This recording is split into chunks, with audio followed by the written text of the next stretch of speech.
Okay, I know I'm late to this party and late to this book. Like, people have moved on, lives have been lived. I get it, okay? I get it. But I just finished Vera Wong's Unsolicited Advice for Murderers, and like everything else in my life, I have thoughts. So many thoughts that I have written it down, so I may keep like looking down at my notes, but ignore that. So, this book, for the ones who are still living under a rock like I was for such a long period of time, is basically if you're slightly nosy but very loving auntie decided to solve a murder, yeah, this is that book. And honestly, I trusted Vera Wong much more than the police.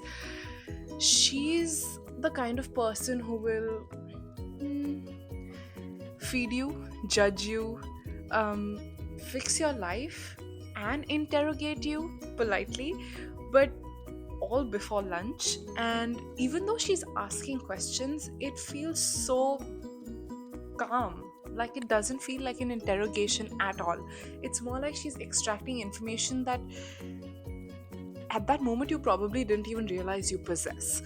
She's just a whole star. And honestly, every time she's trying to extract this information, there's some food that she's either cooked up, or like she'll turn to the characters and be like, hey, come, I'll make you some tea. Like, ma'am, are you okay? This is a crime scene. What do you mean you'll make me some tea? But I feel like this tea that she keeps giving everyone to get more information out, I feel like it has some magical powers, because how are people trusting this process so fast, and this lady so fast, and giving her so much information, especially more than the police? Anyway, wild combination, really.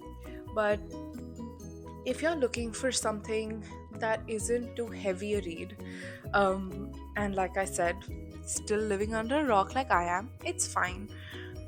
This book would really work for you guys, because it's so cozy, but there's also a dead body there, so it's a wild combination, I know, but it just fully works, fully clicks, fully fun vibes, while still making you feel like you've sort of got this found family, while you feel like you're getting emotionally healed, or like you're in therapy without knowing that this is the kind of therapy you need.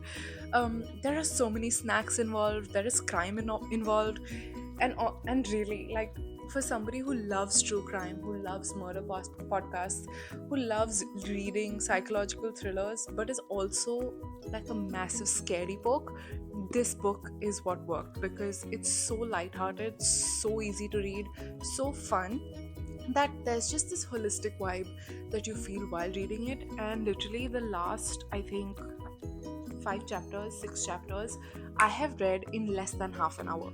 Okay, that's a lie. I read it in half an hour. But the point is, it's a really quick read. So get onto it if you haven't. I literally went into reading this book thinking it'll be a cute, light time pass kind of space. But now I am emotionally attached to this fictional auntie and to these fictional people, and literally, why are they like this? Why is she like this? I want Vera Wong in my life. I want to be her friend. I want to be able to go to her and let her sort of fix my life, if that's possible, or at least be her assistant. Vera Wong is basically somebody whose love language is food, hobbies interfering, and her career is that of an accidental detective. Basically, like any other Indian auntie, just with a lot more intelligence, and honestly, a lot more of my support, because crazy, I love her. My verdict for this book is, if you haven't guessed it already, 10 on 10. I would fully let Vera Wong fix my life. I'm also slightly scared of her, but like in a comforting way. So, if you haven't, get onto this quickly. But anyway, I may be late to this book, but I get the hype now. I truly, truly do. Vera Wong, if you're hiring, or if you want another life to fix, hit me up.